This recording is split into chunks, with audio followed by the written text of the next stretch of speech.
Hello dear students, friends, welcome. இந்த வீடியோவில் பொது தேர்வு எழுதக்கூடிய மாணவ மாணவிகள் 10th 11th 12th அந்த ஸ்டூடெண்ட்ஸ் வந்து பார்த்தீங்கன்னா தாங்கள் படித்த அந்த வினாக்களுடைய விடைகளை படிச்சிடுறாங்க, திரும்ப திரும்ப படிக்கிறாங்க. அந்த தேர்வுக்கு வந்து அந்த கொஸ்டின் பேப்பரை வாங்கி செக் பண்ணும்போது சில விடைகள் வந்து மறந்துடுது. சார் எப்படி சார் நாங்கள் படித்த விஷயங்களை எந்த ஒரு கொஸ்டினுமே மறக்காமல் படிக்கணும், அதற்கு என்ன வழி அப்படின்னு பார்க்கும்போது இந்த வீடியோவில் ஒரு 6 வழிகள் சொல்லியிருக்கோம். ப்ராப்பராக ஃபாலோ பண்ணுங்கள். இது எல்லாமே நிறையா எக்ஸ்பர்ட்ஸ் வந்து நிறையா சொல்லியிருப்பாங்க.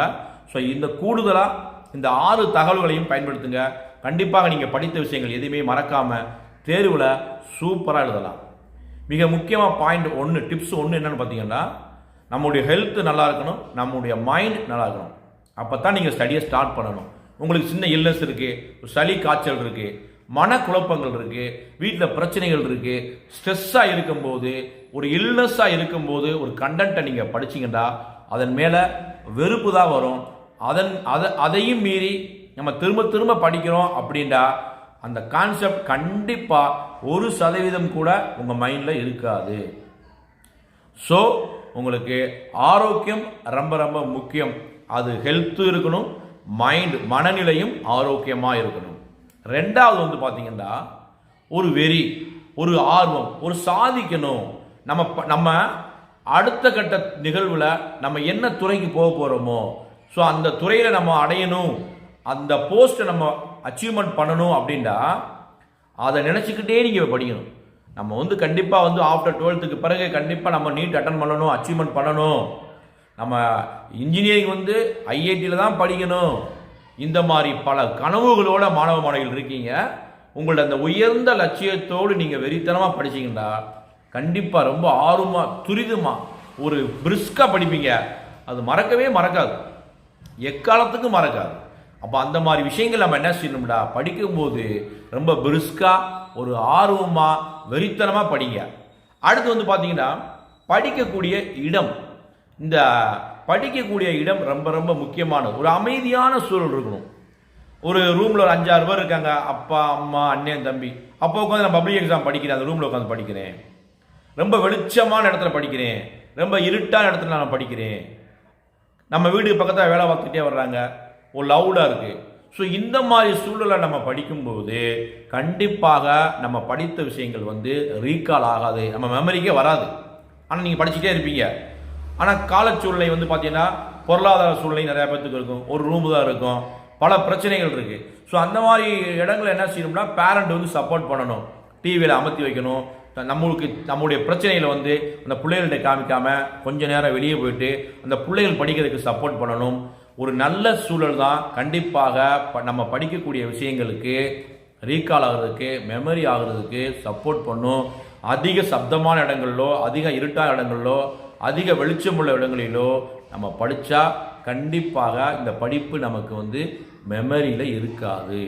4th வந்து பார்த்தீங்கன்னா நம்ம படிக்கும்போது எல்லா விஷயங்களுமே படிப்பில் தான் அட்டென்ஷன் இருக்கணும். சிலர் வந்து இயர்ஃபோன் மாட்டிக்கிட்டே வந்து படிச்சுட்டே வருவாங்க, சாங்ஸ் கேட்டுக்கிட்டு. சிலர் டிவி பார்த்துக்கிட்டே வந்து படிப்பாங்க. சிலர் வந்து ஃப்ரெண்டை வந்து கால் பண்ணி பேசிக்கிட்டே வந்து படிப்பாங்க. ஏன்னா பல ஸ்டூடெண்ட்ஸுக்கு வந்து பல மெத்தடில் படித்தா தான் அவங்களுக்கு வந்து புரியும் சொல்லுவாங்க. ஆனால் நம்ம படிக்கக்கூடிய விஷயங்கள் ஒரு ஓர்மையாக நம்முடைய மைண்டில் வந்து இருக்கணும் அப்படின்னா படிப்பில் தான் நம்முடைய கவனம் இருக்கணும். நம்முடைய அட்டென்ஷன் வந்து வேறு திசைக்கு போனால் மைண்ட் என்ன செய்யும்னா எல்லா இடமும் அப்படி ஓடிடும். பிரைன் என்ன செய்யும், எல்லா இடத்துக்கும் கவனத்தை கொடுக்கும். ஸ்டடியிலையும் கவனத்தை கொடுக்கும், பேச்சிலையும் கொடுக்கும், சாங்ஸ்லையும் கொடுக்கும், பாட்லையும் கொடுக்கும். ஸோ நம்முடைய அட்டென்ஷன் வந்து ஒருமுகப்படுத்தும் போது மட்டும்தான் அந்த கான்செப்டை வந்து முழுமையாக 100% நம்முடைய மைண்ட்லேயும் மெமரிலையும் இருக்கும்.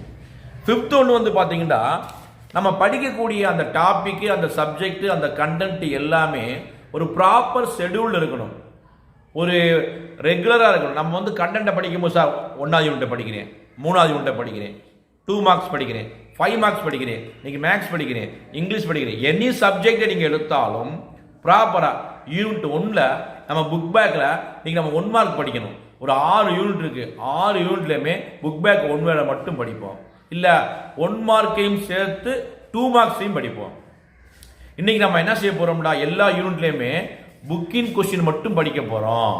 இந்த மாதிரி ஆசிலேஷன் இல்லாமல் ரேண்டமைசேஷன் இல்லாமல் ரெகுலராக யூனிட் வைஸாக ப்ராப்பராக படிக்கும் போதும் நம்முடைய மைண்டில் வந்து படித்த விஷயங்கள் மெமரியில் இருக்கும். இது வந்து சார் இதுக்கு பல கருத்துக்கள் முரண்பட்ட கருத்துக்கள் இருந்தாலும் உங்களுடைய கருத்துக்களை கமெண்டில் வந்து சொல்லுங்கள், ஓகேங்களா? இல்லை சார் எனக்கு இப்படிலாம் படித்தா இப்படிலாம் நல்லா இருக்கு, எனக்கு இந்த மாதிரி டிவி பார்த்துட்டே படிக்கணும், ஃப்ரெண்ட்ஸோட பேசிக்கிட்டே படிக்கணும், சாங்ஸ் கேட்டால் தான் எனக்கு புரியும், இந்த மாதிரி சில ஸ்டூடெண்ட்ஸ் வந்து கண்டிப்பாக வந்து ரிப்ளை பண்ணுவீங்க. உங்களுடைய கருத்துக்களையும் கமெண்டில் வந்து பதிவு செய்யுங்க. இதெல்லாம் வந்து ப்ராப்பர் ஷெடியூல்டு இருக்கணும். ஒரு கண்டென்ட்டை படிக்கும் போது ஒரு சப்ஜெக்ட் எனி கண்டென்ட் படித்தாலும் ஒரு ஆர்டராக படிக்கும்போது அதுவும் மெமரியில் இருக்கும். இல்லைண்டா நம்முடைய மைண்டு வந்து ஆசிலேஷன் ஆகும். இதை படிக்கலாமா, அதை படிக்கலாமா, இந்த கொஸ்டின் படிக்கலாமா, இந்த கொஸ்டின் முக்கியம், இந்த கொஸ்டின் முக்கியம், எதை படிக்க ஒரு கன்ஃபியூஷன் ஸ்டேஜ் இல்லாமல் தயவுசெய்து படிங்க. ஃபைனலாக நம்ம படித்த எல்லா விஷயங்களையுமே ப்ராப்பராக ரிவைஸ் பண்ணணும். இப்போ நாளைக்கு மார்ச் 1 தமிழ் எக்ஸாம் இருக்குது 12th. ஸோ அவங்க என்ன பண்ணணும், பிப்ரவரி 29 என்ன செய்யணும்னா அந்த 8 இயல்களையுமே எடுத்து 1 மார்க் இயல் வாரியாக 1 மார்க்ஸ், மனப்பாட பாடல்கள், இலக்கணம் சம்பந்தமான வினாக்கள், அதே மாதிரி செய்யுள் வரக்கூடிய வினாக்கள், அதே மாதிரி உரைநடை வினாக்கள், துணைப்பாட வினாக்கள், இது இயல் வாரியாக படிக்கணும். ரிவைஸ் கண்டிப்பாக முக்கியம். ஏன்னா ரிவிஷன் இல்லாமல் நம்மளால் வந்து 4 நாளைக்கு முன்னாடி படித்த போய் தேர்வு எழுத முடியுமானா யாராலையும் சாதிக்க முடியாது. இது கம்ப்யூட்டர் ரோபோ தான் வந்து சக்ஸஸ் பண்ணும். ஒரு வருஷத்துக்கு முன்னாடி ப்ரோக்ராம் பண்ணால் கூட ஒரு வருஷம் கழிச்சு கூட அந்த ரோபோ என்ன செய்யும், அந்த ஒர்க்கை வந்து பண்ணும். நம்மளால் பண்ண முடியாது. இது வந்து மைண்ட் சம்மந்தப்பட்ட விஷயங்கள். ஸோ இந்த மாதிரி 6 விஷயங்களை நீங்கள் ப்ராப்பராக ஃபாலோ பண்ணிங்கன்னா நீங்கள் படித்த விஷயங்கள் என்றைக்குமே மறக்காது. தேர்வுகளில் வந்து அழகாக விடை எழுதி உங்கள் நேர்த்தியாக எழுதுவீங்க. சூப்பராக இருக்கும், உங்களுக்கே சந்தோஷமாக இருக்கும். ஆன்சர் வந்துக்கிட்டே இருக்கும், உள்ளேருந்து நீங்கள் எழுத அப்படி வந்துக்கிட்டே இருக்கும். அழகாக தேர்வுகள் எழுதுவீங்க, சக்ஸஸ் பண்ணுவீங்க. ஸோ இந்த வீடியோ பிடிச்ச லைக் பண்ணுங்கள். இது அல்லாமல் உங்களுக்கு பிடிச்ச வேறு ஏதாவது முறைகள் வந்து கமெண்ட்டில் வந்து பதிவு செய்யுங்க. மறக்காமல் இந்த வீடியோ ஃப்ரெண்ட்ஸ்க்கு ஷேர் பண்ணுங்கள். All the best. தேங்க்யூ.